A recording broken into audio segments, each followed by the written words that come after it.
इसी बीच मध्य प्रदेश से बड़ी खबर आ रही है। अलीराजपुर केस में अब तक कोई गिरफ्तारी नहीं हुई है। दरअसल कांग्रेस एमएलए के बेटे पर आरोप लगा कि गश्त कर रहे कांस्टेबल पर कार चढ़ा दी गई थी, लेकिन इस मामले में अब कोई गिरफ्तारी अभी तक नहीं हुई। विधायक के आरोपी बेटे पर कोई एक्शन नहीं लिया गया है।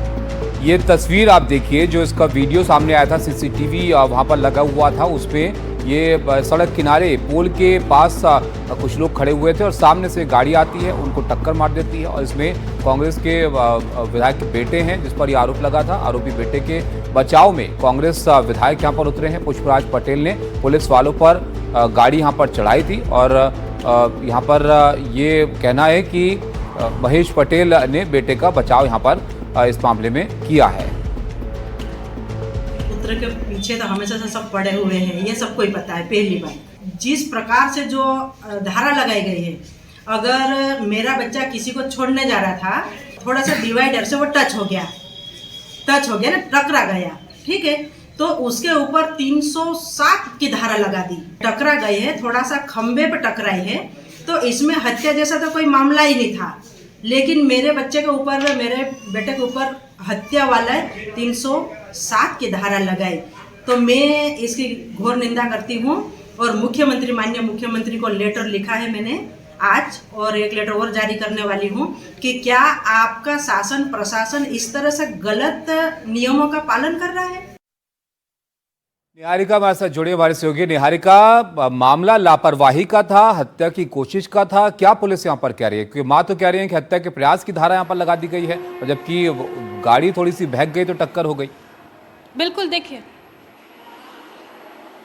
जी बिल्कुल देखिए, 307 की धारा के अंतर्गत इस पूरे मामले को पंजीबद्ध किया गया है। दरअसल मामला रविवार रात का है। रविवार रात को जब देखा गया था तो जो पुष्पराज पटेल है, कांग्रेस एमएलए सेना पटेल के बेटे, वे वहां से गुजर रहे थे और जब वे गुजर रहे थे तो वहां पर पुलिस बैरिकेडिंग भी की गई थी ताकि उस जगह पर लोगों की स्पीड स्लो रहे। लेकिन देखा गया था कि एसयूवी जो वो ड्राइव कर रहे थे उसे वो हाई स्पीड पर ड्राइव कर रहे थे और उसके बाद जब पुलिस कांस्टेबल्स ने उन्हें रोकने की कोशिश की तो वो बैरिकेड पर भी नहीं रुके, बैरिकेड को भी उन्होंने टक्कर मार के आगे बढ़े और उसके बाद से एकदम शार्पली टर्न लेते हुए उन्होंने पुलिस कांस्टेबल्स को भी ठोकने की कोशिश की और सीधे उनकी जो गाड़ी है वो इलेक्ट्रिसिटी पोल में जाके लगी। ऐसे में एक पुलिस कांस्टेबल जो वहां पर मौजूद थे उनको वो घायल हो गए और दूसरा पुलिस कांस्टेबल अपने आप को बचाने में हालांकि सफल रहा, लेकिन जो पुलिस कांस्टेबल घायल है उसका इलाज जारी है। ये पूरा मामला सीसीटीवी कैमरे में भी दर्ज हो गया था, सीसीटीवी कैमरे में रिकॉर्ड हो गया था और उसके बाद अभी जब मामला सामने आया है तो पुलिस ने इस मामले में 307 धारा के अंतर्गत अटेम्प्ट टू मर्डर का केस लगाया था। लेकिन 2 दिन पूरे होने के बावजूद जो पुष्पराज पटेल है, कांग्रेस एमएलए के बेटे, उन्हें पुलिस पकड़ने में असफल है। अभी भी 2 दिन बाद भी कोई अरेस्ट इसमें नहीं किया गया है। हालांकि मामला हो गया यहाँ पर निहारिका, उसके बाद गिरफ्तारी क्यों नहीं हुई है? पुलिस का क्या कहना है इस पर?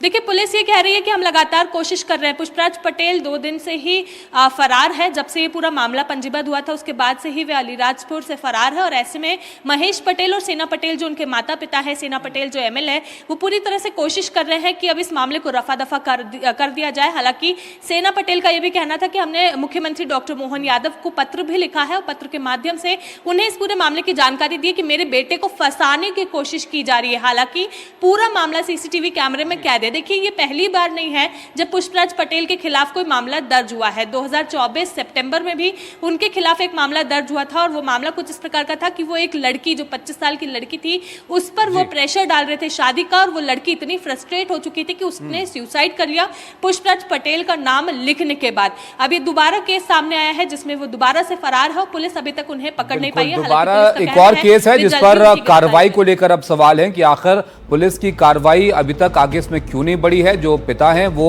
जाहिर तौर पर अपना तर्क यहाँ पर दे रहे हैं। आरजू, बहुत शुक्रिया निहारिका आपका सब जानकारी के लिए।